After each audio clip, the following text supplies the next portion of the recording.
ऊपर जब जब पाप बढ़ता है तो उस पाप के भार को उतारने के लिए मेरे परमात्मा स्वयं अवतार लेते हैं।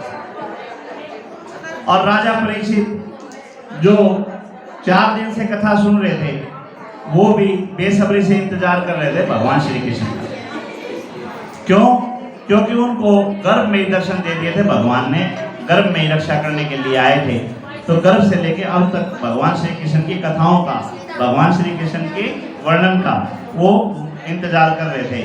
राजा परीक्षित ने कहा कि महाराज अब मेरे को भगवान श्री कृष्ण के जन्म की कथा बताइए। तब बताया कि एक समय था जब अत्याचार बहुत ज़्यादा फैल गया था और सारी जगह कंस का राज हो गया था। कंस के सामने सभी देवी देवताओं ने भी सब ने अपने हथियार डाल दिए थे और कंस ने अपने पिता उग्रसेन को उठा के जेल में डाल दिया था, खुद गद्दी पे बैठ गया। फिर जिस प्रकार जो सत्ता के अंदर आता है वो अपने आप को श्रेष्ठ दिखाने की कोशिश करता है, कोई भी हो।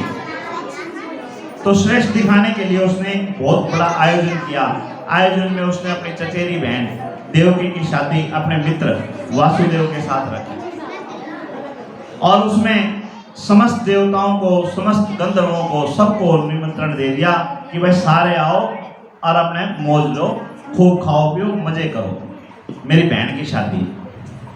सारे वहाँ पहुँचे हुए थे, भूत प्रेत देवता गंधर्व राजा सब के सब वहाँ आए हुए थे और सब राजा बलि की नहीं, राजा कंस की तारीफ कर रहे थे कि कंस जो है आदमी बहुत बढ़िया है, पार्टी बहुत बढ़िया कर रखी है, कई डाल की स्टाल लगा रखी है, सारे खान पीन की व्यवस्था कर रखी है, सब ने अन्न वस्त्र बर्तन लग रहा है, इस जैसा तो राजा कोई है ही नहीं। अब देवताओं ने देखा कि भाई अगर इसी तरह ये अपना यश कमाएगा तो भगवान तो इससे बैर करेंगे नहीं, और ऊपर से भाई भविष्यवाणी कर रखी है तो भगवान आएंगे और भगवान का इसका बैर कैसे हो। उन्होंने आकाशवाणी कर दी कि कंस जिसको तू लेके जा रहा है इसी का 8वां गर्भ तेरा काल बनेगा। और जैसे ही कंस ने भविष्यवाणी सुनी उसी समय उसके अंदर का शैतान जागृत हो गया और उसने उठा के वासुदेव को अंदर कर दिया, बंदी बना लिया और देवकी को उतार के उसकी गर्दन उतारने के लिए तलवार निकाल ली। अब यूँ बताओ, तलवार जब मयान से निकल जाती है तो गर्दन काटने में कितना समय लगता है? मयान से तलवार निकल गई, गर्दन काटने में समय कितना लगता है? एक बार बताओ, है भाई? कितना समय लगता है? एक पल भी नहीं लगता। और उस पल में कौन बचाए?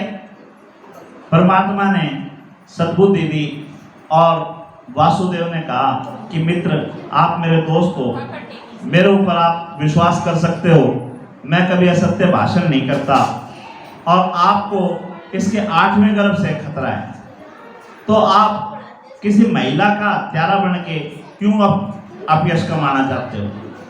हम आपको इसकी संतान दे देंगे, आप इसको मारो मत। कंस ने उस बात को स्वीकार कर लिया, उन दोनों को मुक्त कर दिया। वासुदेव के यहाँ पहली संतान हुई। पहली संतान को वासुदेव जी लेके आए। आप जब लेके आए तो कंस ने देखा कि ये छोटा सा बच्चा, नादान सा बच्चा, ये मेरा क्या बिगाड़ेगा, बोला भाई ले जाओ। अब देवताओं ने देखा कि अगर ये इसी तरह करता रहा तो ये देवताओं का इनका बैर होगा नहीं और फिर इसका उद्धार कैसे होगा। उसी समय नारद जी एक फूल लेके आ गए और फूल लेके कंस के सामने रखा। कंस से कहा, कंस ये बता इसमें पहली पंखड़ी कौन सी है और 8वीं कौन सी है?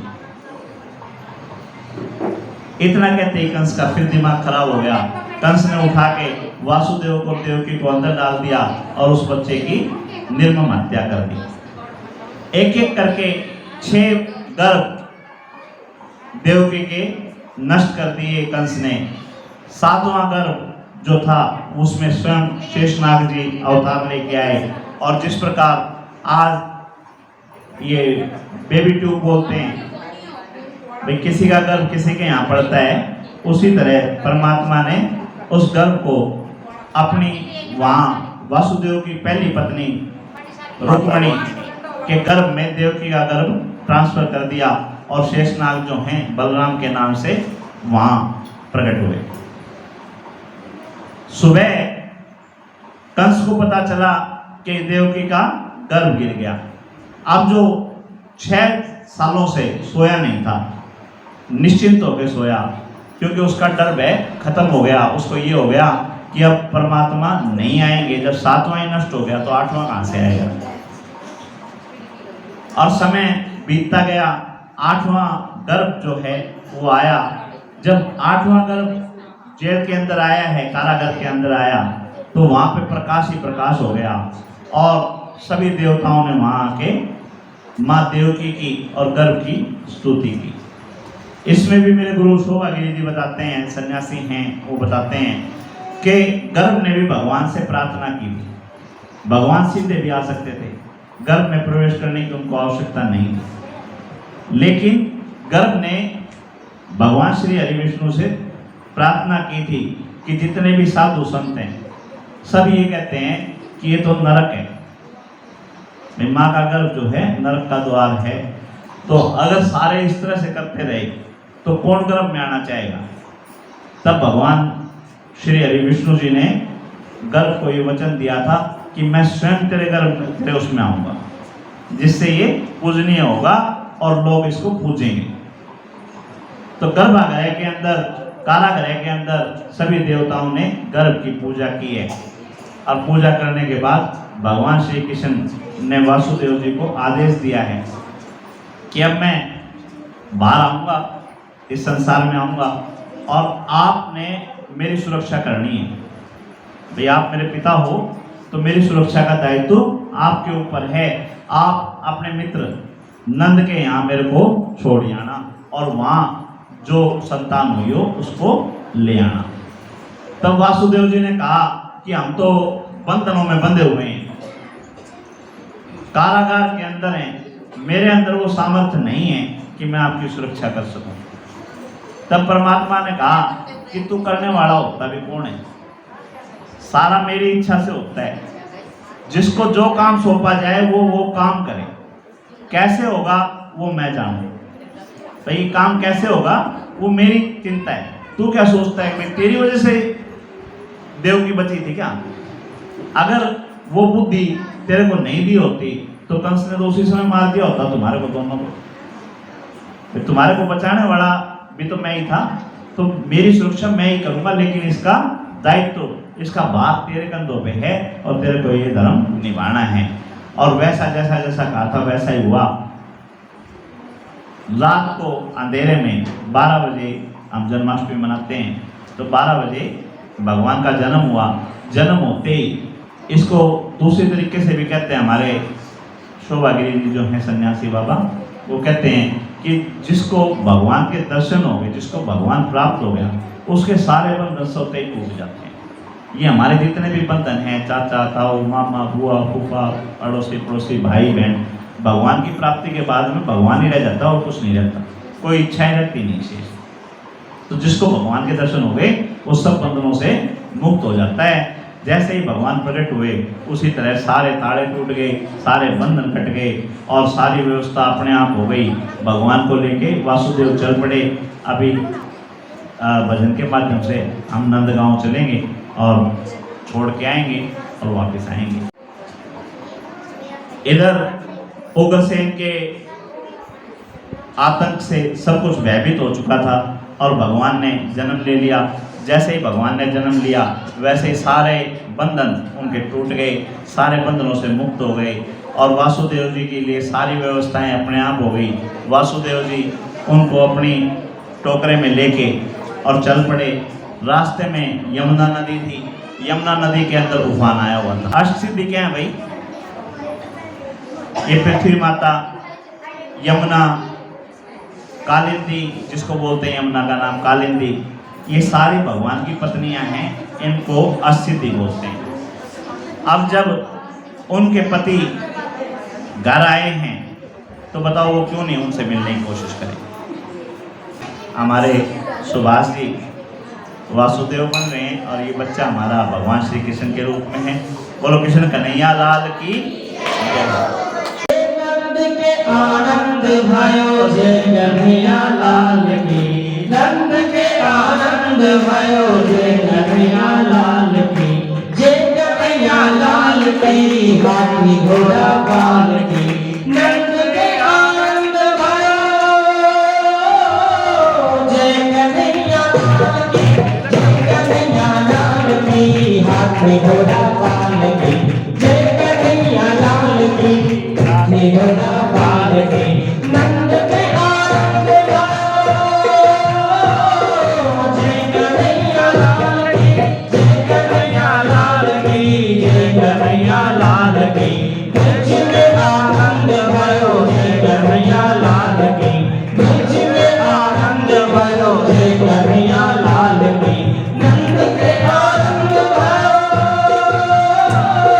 जय कन्हैया लाल की, जय कन्हैया लाल की, हाथी घोड़ा पाल की।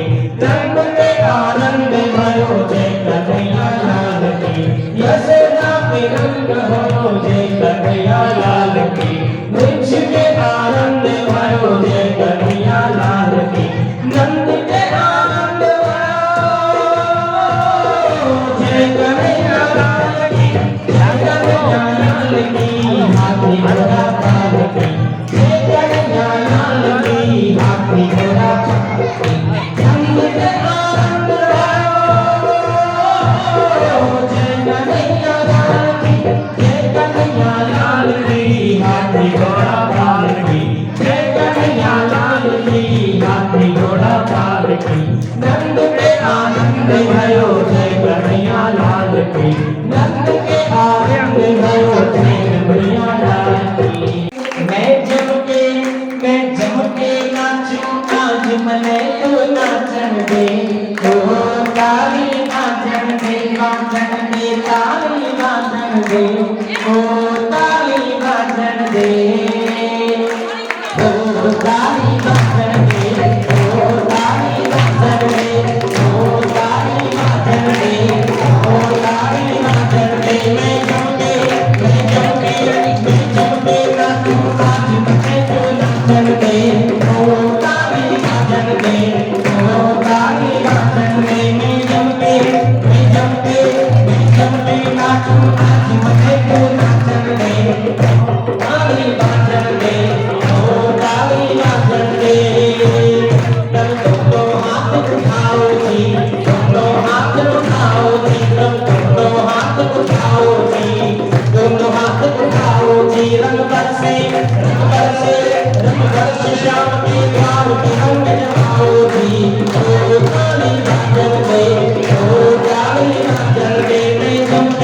मैं जम के नाचूं आज मने तो नाचन दे, ओ ताली बाजन दे, ओ ताली बाजन दे, बाजन दे ताली बाजन दे, ओ ताली बाजन दे। अरे ढोल तेरा के बज जागा, ढोल तेरा के बज जागा, ढोल तेरा के बज जागा, ढोल तेरा के बज जागा। तन मिल जाऊं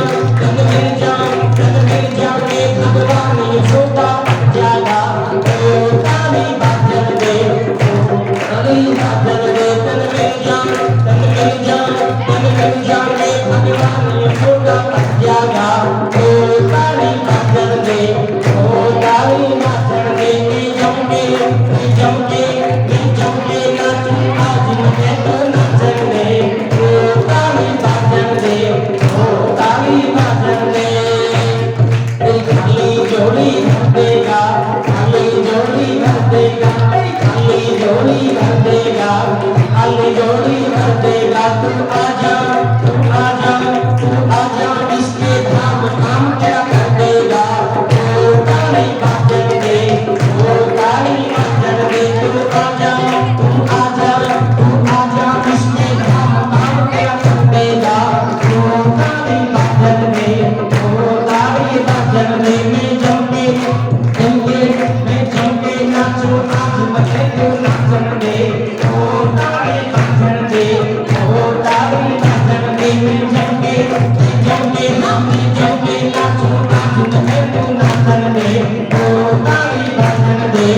के ताली मचन दे ओ ताली मचन दे के ताली मचन दे के ताली मचन दे ओ ताली मचन दे ओ ताली मचन दे। अब बोली ना